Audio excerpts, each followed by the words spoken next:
रसायन विज्ञान की एक नई सीरीज शुरू कर रहे हैं जो एनसीईआरटी पाठ्य पुस्तक को मुख्य आधार मानकर बनाई गई। मेरा प्रयास होगा कि रसायन विज्ञान को सरलतम रूप में और रोचक रूप में मैं आप तक पहुंचा पाऊँ और रसायन विज्ञान की मूलभूत अवधारणाएं हैं, फंडामेंटल्स इसके होते हैं, उनको आप आसानी से समझ पाएँ।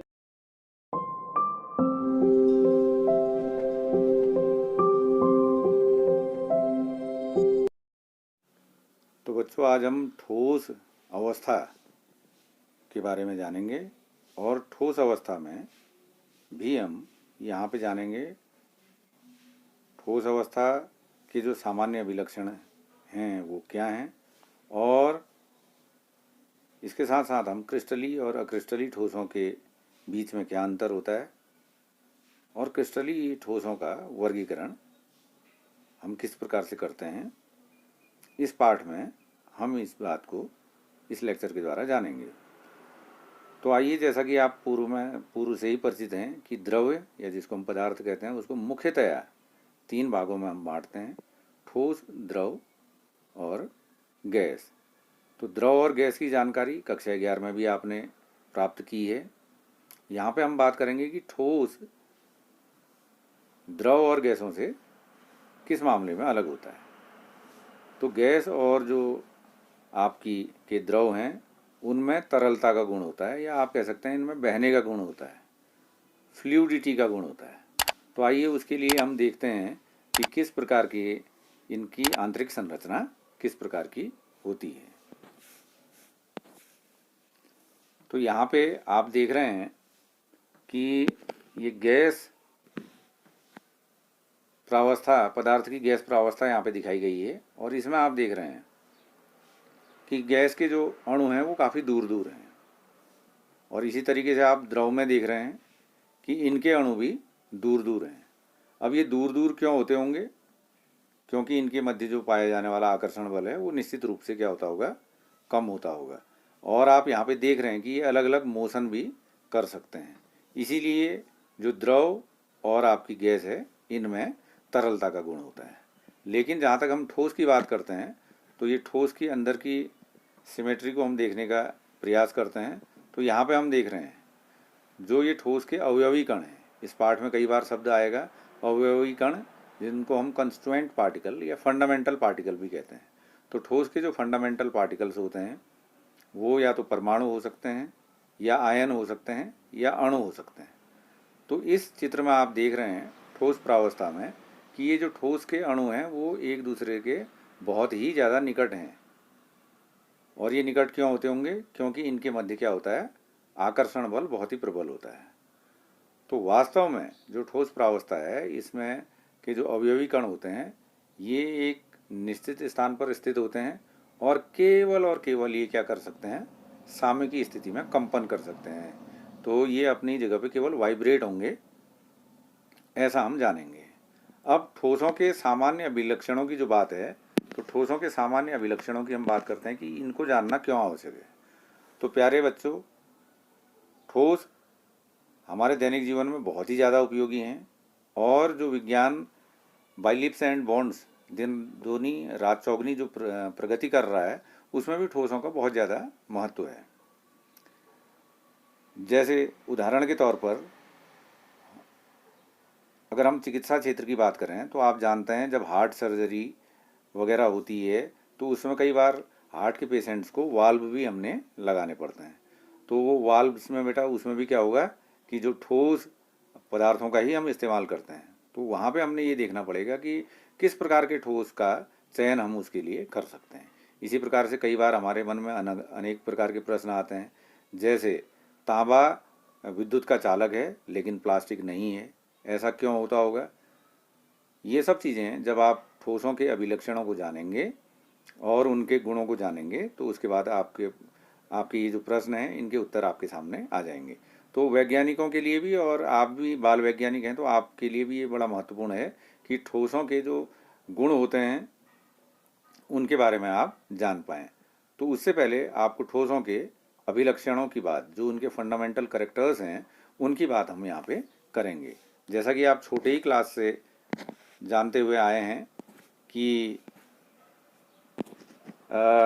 ठोसों का निश्चित द्रव्यमान होता है और उनका आयतन और आकार भी क्या होता है, निश्चित होता है, ऐसा आप जानते हैं।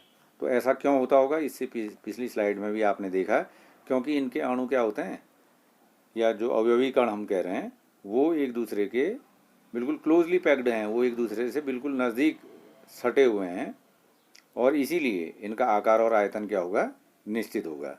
और दूसरी बात आपने उसमें भी देखा था कि दो अणुओं के बीच में जो दूरी होती है उसको हम कहते हैं अंतरा आणविक दूरियाँ। तो उसको हम, जो ये अंतरा आणविक दूरी है, ये बहुत छोटी होती है, या हम कहें कि ये जो अणु होते हैं एक दूसरे से चिपके रहते हैं, तो वो इस प्रकार से भी आप इसको समझ सकते हैं। अब ये क्यों चिपके रहेंगे, क्योंकि ये स्ट्रांगली होल्ड होते हैं, तो हम कह सकते हैं कि इनके बीच में जो अंतराणविक बल होते हैं वो बहुत ही प्रबल होते हैं। और आपको जो चौथा फंडामेंटल इसका अभिलाक्षणिक गुण है वो क्या होता है कि इनके जो अवयवी कण होते हैं ठोसों के, वो क्या होता है, एक निश्चित स्थान पर निश्चित होते हैं, पर स्थित होते हैं, और ये केवल उस स्थिति के में केवल वाइब्रेट हो सकते हैं या दोलन कर सकते हैं। ठोस असंपीड्य होते हैं, अर्थात इनको दबाया नहीं जा सकता, और ये कठोर होते हैं। ऐसा क्यों होता है, ये भी हम इसकी आंतरिक संरचना के द्वारा जान सकते हैं। अब आइए बच्चों, हम देखेंगे कि जो ये अवयवी कण होते हैं ये किस तरीके से व्यवस्थित ठोसों के भीतर होते हैं। तो इनकी व्यवस्था के क्रम में ही ठोसों को हम दो भागों में बांटते हैं। एक को हम कहते हैं क्रिस्टलीय ठोस, और दूसरे हमारे होते हैं अक्रिस्टलीय ठोस। अक्रिस्टलीय ठोस और क्रिस्टलीय ठोसों में मुख्य अंतर क्यों आता है, इसकी बात हम करते हैं। तो क्रिस्टलीय ठोसों में जो आकर्षण बल होते हैं बच्चों, वो ज़्यादा प्रबल होते हैं बनिस्पत अक्रिस्टलीय या एमॉर्फस ठोस के। इसको हम थोड़ा सा समझ लेते हैं। तो आप इसमें जो डायग्राम ए है इसकी ओर ध्यान देंगे। तो ये डायग्राम ए में आप देख रहे हैं यहाँ पे कि ये क्रिस्टलीय ठोसों के लिए बनाया गया है। तो इसमें क्रिस्टलीय ठोस क्या हैं, प्रबल आकर्षण बलों से बने हुए हैं, और इसमें छोटी छोटी जो व्यवस्थाएं हैं, एक ये क्यूब जैसा आकार आप देख रहे होंगे, ये यहाँ पे बन जा रहा है। अब होता क्या है कि यही पूरे क्रिस्टल तंत्र में ये एक छोटा सा आकार है, और यही आपका आगे की ओर बढ़ता चले जाता है। तो इससे एक लॉन्ग रेंज पैटर्न डेवलप होता है। आप देख रहे होंगे कि ये 1 है, 2 है, 3 है, और ऐसे अनकाउंटेबल इसमें से ये तंत्र आगे की ओर चलते रहते हैं। तो इसको कहते हैं दीर्घपरासी व्यवस्था। तो क्रिस्टलों में क्या होती है, दीर्घपरासी व्यवस्था होती है। अब हम क्रिस्टल या एमॉर्फस सॉलिड्स की ओर जाएंगे। अंग्रेजी में एमॉर्फस का मतलब होता है नो फॉर्म। तो आप यहाँ पे देख रहे होंगे इनमें जो आकर्षण बल होते हैं वो थोड़े से कमज़ोर होते हैं। तो तब हम देख रहे हैं कि ये थोड़ा सा उससे ज़्यादा इसके अणु घूमने के लिए स्वतंत्र हैं, अपने स्थान से दूर दूर हैं। तो यहाँ पे जो छोटी सी इसकी इकाइयाँ हैं उनकी पुनरावृत्ति बार बार नहीं हो पा रही। तो ये एक स्कैटर्ड जैसा, बिखरा हुआ जैसा आपका चित्र यहाँ पे बन रहा है, और इसको हम कहते हैं लघुपरासी व्यवस्था, अर्थात शॉर्ट रेंज पैटर्न। ठीक है ना। तो ये चीज़ें हमने यहाँ पे देखी। अब हम इसमें जो क्रिस्टलीय और अक्रिस्टलीय ठोस होते हैं इनके मध्य मुख्य रूप से क्या अंतर हैं, उनकी बातें हम यहाँ पे कर लेंगे, और वो आपको इसके माध्यम से मैं यहाँ पे बता रहा हूँ, और ये चीज़ें आपको काफ़ी क्लियर हो जाएंगी। तो देखते हैं कि क्रिस्टलीय जो क्रिस्टलॉइड्स सॉलिड्स हैं और एमॉर्फस सॉलिड्स हैं, इन दोनों में अंतर क्या होता है। सबसे पहली बात आकार की बात थी, ज्योमेट्री जिसको हम कहेंगे। तो क्रिस्टलीय ठोसों की जो ज्योमेट्री होती है, जो आकार होता है, वो क्या होता है, निश्चित होता है। और जबकि अक्रिस्टलीय ठोसों का जो आकार है वो आपका निश्चित नहीं होता है। उसको दूसरे शब्दों में हमने यहाँ पे लिख रखा है असमाकृतिक आकार इसका होता है। उसके बाद हमने अवयवी कणों की व्यवस्था की बात हम करते हैं, जैसा कि वो हम पूर्व में ही अभी आपको समझा दिए कि क्रिस्टलीय ठोस दीर्घपरासी व्यवस्था में होते हैं, जबकि अक्रिस्टलीय ठोस किस में होते हैं, लघुपरासी व्यवस्था में होते हैं। उसके बाद हम यहाँ पे गलनांक या मेल्टिंग पॉइंट की बात करेंगे। ये बड़ी इंटरेस्टिंग बात है कि जो क्रिस्टलीय ठोस होते हैं इनके जो मेल्टिंग पॉइंट या गलनांक होते हैं वो बिल्कुल निश्चित होते हैं बच्चों। ये आपके जो गलनांक होंगे वो क्या होंगे, निश्चित होंगे, अर्थात ये एक निश्चित ताप पर गलना शुरू करेंगे। जबकि अक्रिस्टलीय ठोसों में ये आपका एक परास के रूप में, एक रेंज में होते हैं। एक एग्जाम्पल के रूप में हम देख सकते हैं, जैसे आपने कई प्रकार के प्लास्टिक देखे हुए हैं। तो प्लास्टिक क्या होता है, जैसे ही हम कहीं पे आग लगाते हैं और प्लास्टिक को जलाना शुरू करते हैं तो कम तापमान से ही वो जलना शुरू हो जाते हैं और ज़्यादा तापमान तक वो जलते चले जाते हैं, जबकि जो वास्तविक सॉलिड्स होते हैं उनमें इस प्रकार की चीज़ें नहीं दिखाई देती। अब चौथा एक महत्वपूर्ण करैक्टर जो है जिसको हम कहेंगे विदलन, क्लीवेज। तो क्लीवेज की बात यहाँ पे करेंगे। तो विदलन का मतलब होता है यदि हम किसी ठोस को क्या करें, तेज धार वाली वस्तु से, जैसे चाकू से अगर आप काटेंगे तो तब क्या स्थितियाँ आएंगी, उसकी बात हम यहाँ पे कर रहे हैं। तो अगर हम क्रिस्टलीय ठोसों को काटते हैं तो उससे क्या होती है, अगर हम उसको दो भाग में काट रहे हैं तो वो दो बराबर भागों में कटेगा और उनकी सतह जो होगी वो क्या होगी, चिकनी और सपाट होगी। जबकि जो आपकी अक्रिस्टलीय ठोस जो हैं, अक्रिस्टलीय ठोसों में हम देख रहे हैं कि अक्रिस्टलीय ठोसों में अगर हम उसका क्लीवेज करते हैं, विदलन करते हैं, तो अनियमित सतह हमें प्राप्त होती है। इसका उदाहरण जैसे आप स्पंज की बॉल या रबर को कभी कट करेंगे तो आप देखते हैं कि हमें खुरदरे स्थान उसमें सरफेसेस प्राप्त होते हैं। उसके बाद आपकी गलन ऊष्मा की बात है। गलन ऊष्मा, जिसको हीट ऑफ फ्यूजन भी हम कहते हैं, तो ये क्रिस्टलीय ठोसों के लिए निश्चित होती है और लाक्षणिक होती है, अर्थात इसी गलन ऊष्मा के द्वारा हम क्रिस्टलीय ठोस की पहचान भी कर सकते हैं। जबकि अक्रिस्टलीय ठोस में ये जो आपकी हीट ऑफ फ्यूजन है वो निश्चित नहीं होती और वो लाक्षणिक भी नहीं होती है। उसके बाद एक इम्पोर्टेंट करेक्टरिस्टिक है आपका जिसको हम दैसिकता की बात, दैसिकता कह रहे हैं। तो इसको अभी हम ज़्यादा भी समझेंगे। जो क्रिस्टलीय ठोस होते हैं, क्रिस्टलीय ठोसों में विषमदैशिक प्रवृत्ति पाई जाती है, जबकि क्रिस्टलीय ठोसों में ये समदैशिक प्रकृति इसकी पाई जाती है। अब ये दैशिकता क्या होती है, कुछ भौतिक गुणों की बात हम करते हैं, जैसे विद्युत प्रतिरोध की बात हुई, इलेक्ट्रिक रेजिस्टेंट जिसे आप कह रहे, और अपवर्तनांक की बात कर रहे हैं, रिफ्रैक्टिव इंडेक्स की बात हम इसमें कर रहे हैं। तो इसको हम यहाँ पे जान रहे हैं। थोड़ा सा देख लेंगे कि विषमदैशिकता क्या है। तो इसमें थोड़ा सा आप विषमदैशिकता को समझाने का प्रयास करते हैं। यहाँ पे ये क्रिस्टलीय ठोसों में विषमदैशिकता बताई गई है। तो क्रिस्टलीय ठोसों में होता क्या है, विषमदैशिकता का मतलब क्या है, अगर हम अपवर्तनांक की बात करें तो अलग अलग दिशाओं में क्रिस्टलीय ठोसों में अलग अलग अपवर्तनांक देखे प्राप्त होंगे आपको। जैसे फॉर एग्जांपल आप यहाँ पे जो लाइन ए बी है इसमें गौर करेंगे और आप फिर दूसरी लाइन जो है सी डी उसमें भी आप गौर करेंगे। तो यहाँ पे ए बी लाइन अभी आप देख रहे हैं तो इसमें देख रहे हैं कि ये जो अवयवी कण है इनकी एक अलग किस्म की व्यवस्था है। जब सी डी में हम देख रहे हैं तो वो ऊपर का और नीचे का भाग क्या हो जा रहा है, आपका अलग अलग हो जा रहा है। तो इसी कारण क्या होता है कि इनके जो भौतिक गुण जिसमें हमने रेजिस्टेंट की बात करी या रिफ्रैक्टिव इंडेक्स की बात करी, वो क्या होते हैं, हमें अलग अलग इसके प्राप्त होते हैं। ये बात क्लियर हो गई। और जो अंतिम और महत्वपूर्ण गुण है क्रिस्टलीय और अक्रिस्टलीय ठोसों का, वो प्रकृति। तो क्रिस्टलीय ठोस क्या होते हैं, जो वास्तविक ठोस हैं उनको हम क्या कहते हैं, क्रिस्टलीय ठोस कहते हैं। जबकि जो आपके अक्रिस्टलीय ठोस हैं ये आभासी ठोस हैं, ये ठोस जैसे दिखाई देते हैं लेकिन ठोस के सभी गुण इनमें नहीं होते। इनको स्यूडो सॉलिड्स के नाम से भी हम जानते हैं और इनको हम अतिशीतित द्रव भी कहते हैं। जैसे कांच एक क्या है, अतिशीतित द्रव है।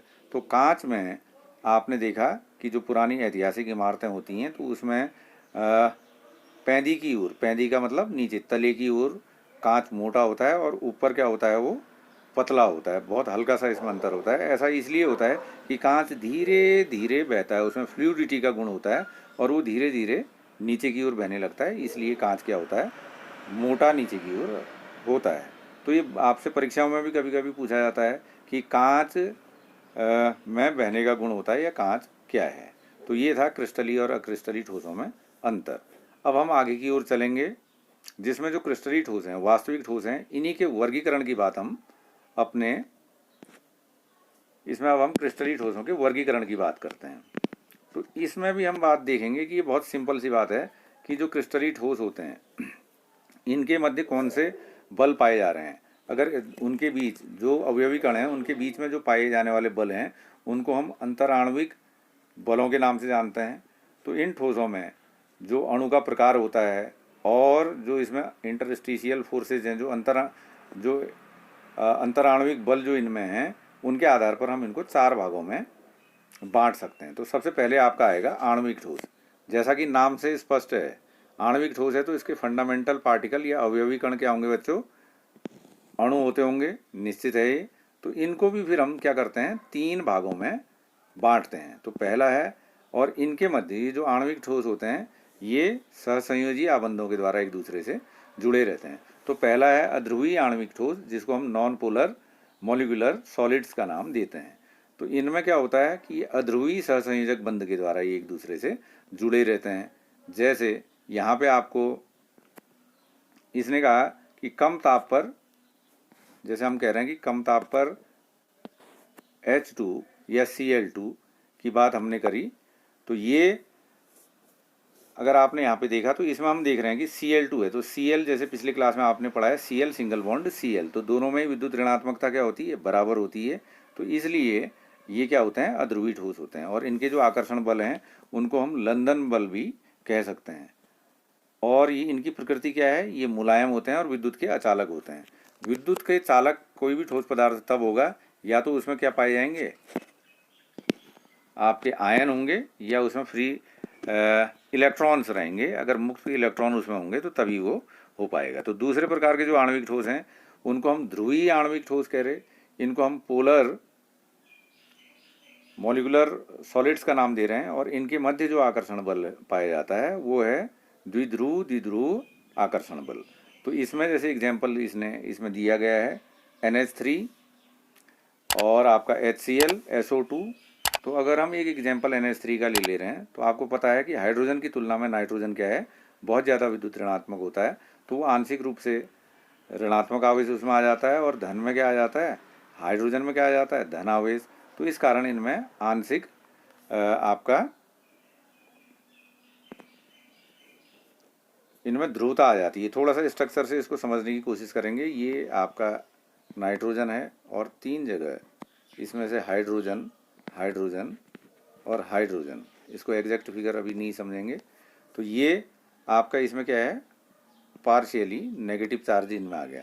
और ये हाइड्रोजन्स जो होंगे इनमें क्या होगा, पार्शियली पॉजिटिव चार्ज आ जाता है, जिसको हम किससे दिखाते हैं, डेल्टा पॉजिटिव से दिखा रहे हैं। तो तब ये धन और ऋण हो गया, तो इसमें क्या उत्पन्नता हो गई, इसमें पोलरिटी उत्पन्न हुई। तो तब इनको हम क्या कहते हैं, ध्रुवीय आणविक ठोस कहते हैं। और इनके जो गलनांक होंगे वो अध्रुवीय की तुलना में ज़्यादा होंगे। और ऑब्वियसली ये भी क्या होते हैं, क्योंकि इसमें भी फ्री इलेक्ट्रॉन नहीं है और ना ही इसमें आयन है, तो इनको हम कह सकते हैं कि ये भी क्या होते हैं, विद्युत के अचालक होते होंगे। अब इसमें तीसरे प्रकार का जो आणविक ठोस है ये इम्पोर्टेंट है, परीक्षा में पूछा जाता है, किसी हाइड्रोजन आबंधी ठोस का नाम आप बताइए। तो इसमें हाइड्रोजन आबंधी जो ठोस है इसमें क्या है तो कोवेलेंट बॉन्ड सहसंयोजी आबंधी इनमें भी पाया जाता है, लेकिन इसमें एडिशनल क्या होता है, हाइड्रोजन आबंध आपका पाया जाता है। तो इसको सदैव आप परीक्षा की दृष्टि से भी याद रखेंगे कि इसका उदाहरण क्या है, बर्फ है। H2O जो बर्फ है वो हाइड्रोजन आबंधी ठोसों का उदाहरण है। यहाँ पे एक बात और भी आप ध्यान रखें, एक होती है शुष्क बर्फ और एक है बर्फ। तो जो ड्राई आइस है वो क्या होती है बच्चों, ठोस कार्बन डाइऑक्साइड होती है। अब हम दूसरे प्रकार की कैटेगरी में आ रहे हैं जो है आयनिक ठोस। तो नाम से स्पष्ट है क्या है, ये आयनिक सॉलिड्स हैं। तो इनके फंडामेंटल पार्टिकल्स या कॉन्स्टिट्यूएंट पार्टिकल्स क्या होंगे, आयन होंगे, और ये धनायन और ऋणायन से मिलकर बने हुए होंगे। तो इनके मध्य क्या होगा, स्थिर वैद्युत बल, क्योंकि ये धन और ऋण से जुड़े हुए हैं तो इनमें स्थिर वैद्युत बल आपस में जुड़े रहते हैं, इसके द्वारा ये आपस में जुड़े रहते हैं। और इनके गलनांक और क्वथनांक भी उच्च होते हैं।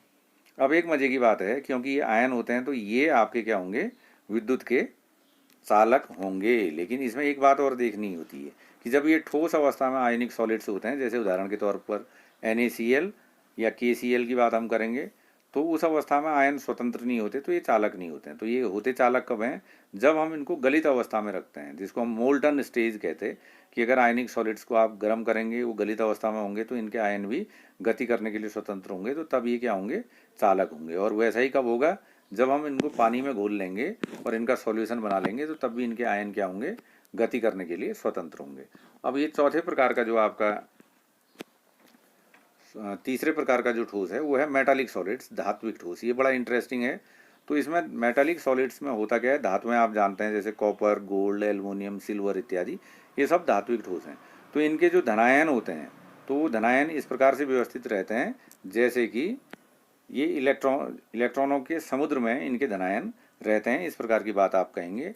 इन धात्विक ठोसों में इलेक्ट्रॉन स्वतंत्र अवस्था में रहते हैं और वो समुद्र जैसा निर्माण करते हैं, चारों ओर ढेर सारे इलेक्ट्रॉन होते हैं और उसी के बीच में क्या होता है आपका, इनके धनायन उपस्थित रहते हैं और ये मुक्त इलेक्ट्रॉन इनमें होते हैं। तो इससे इनका एक करैक्टर सामने आता है, वो क्या होता है कि ये विद्युत और ऊष्मा के क्या होते हैं, बहुत अच्छे कंडक्टर होते हैं या चालक होते हैं, ठीक है ना। और आपने देखा कि इनमें चमक भी होती है धातुओं में अलग अलग, जैसे आपने देखा कि गोल्ड सुनहरे रंग का है, कॉपर अपने कॉपर का ही जैसा उसका एक कलर है। तो आपने देखा कि ये रंग क्यों होते हैं, क्योंकि इनमें भी क्या होता है, फ्री इलेक्ट्रॉन्स होने के कारण ही इनमें चमक और इनका रंग होता है। एक और करैक्टर इनका होता है धात्विक ठोसों का कि इनको अगर हम इनमें दाब उत्पन्न करते हैं या इनको पीटते हैं तो इनकी चादर हम बना सकते हैं, तो उसको हम कहते हैं आघात वर्धनीयता। और इनमें तन्यता भी होती है, अगर खींचते हैं तो इनके हम क्या बना सकते हैं, वायर्स भी बना सकते हैं। चौथे और अंतिम प्रकार के जो ठोस हैं वो है सहसंयोजक ठोस, जिनको हम नेटवर्क ठोस भी कहते हैं। अब ये किस प्रकार के ठोस हैं, सहसंयोजक बल तो हमें आणविक ठोसों में भी प्राप्त हो रहे थे, लेकिन ये सहसंयोजक ठोस इस प्रकार के होते हैं कि ये आपस में जुड़ के एक विशाल अणु का निर्माण करते हैं। तो कोवेलेंट सॉलिड्स और network solids are also known as a giant solids, तो इनको हम जाइंट सॉलिड्स भी कहते हैं। इसका एक सुंदर सा उदाहरण है हीरा और ग्रेफाइट। तो हीरा और ग्रेफाइट होता है, सामान्यतया क्या होता है, ये बहुत ज़्यादा कठोर होते हैं और ये अचालक होते हैं। लेकिन जब हम ग्रेफाइट की बात करेंगे तो ग्रेफाइट का स्ट्रक्चर आप देखेंगे, तो ग्रेफाइट के स्ट्रक्चर में आपको पता चलता है कि उसमें मुक्त इलेक्ट्रॉन भी होते हैं, इसलिए ग्रेफाइट क्या होता है, चालक। ये चित्र भी दिखाया गया है कि जो इसमें चालकता का गुण होता है।